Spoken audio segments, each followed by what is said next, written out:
എന്തപ്പോ പറയാ, എന്റെ വീട്ടിലെന്ന് പറഞ്ഞാല് ഹസ്ബൻഡ് ആദ്യം ദുബായിലായിരുന്നു. അപ്പം പിന്നെ ചെറിയ വീടൊക്കെ ഉണ്ട്, എല്ലാ പണിയും കഴിഞ്ഞ വീടാണ്. അതില് ഹസ്ബൻഡിന്റെ ഉപ്പാന്റെ രണ്ട് കാലും പെട്ടെന്ന് സർജറി ചെയ്ത് കളയേണ്ടി വന്നു, രക്തോട്ടമില്ലാഞ്ഞിട്ട്. അങ്ങനെ പെട്ടെന്ന് ഹസ്ബൻഡിന് നാട്ടിലേക്ക് തന്നെ തിരികെ വരേണ്ടി വന്നു. ഉപ്പാനെങ്ങനെ എടുത്തു കൊണ്ടുപോകണം, പിന്നെ എപ്പോഴും ഹോസ്പിറ്റലാണ്. അങ്ങനെ വീടിന് ലോണുണ്ട്, അങ്ങനെ കേറി പോന്നതാണ് ഞാന്. അപ്പം ഹസ്ബൻഡ് ഇപ്പൊ അടുത്തൊരു കടയിൽ പോകുന്നുണ്ട്.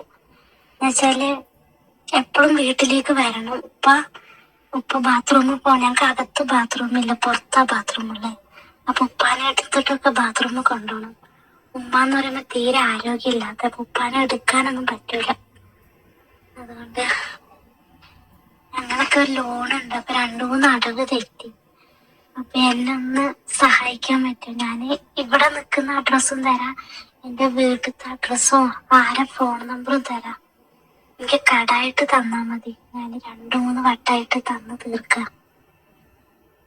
വലിയ തുകയൊന്നുമല്ല, തരാനുണ്ടാവും. അങ്ങനെ എന്നെ പരിചയമില്ലെന്നറിയാം.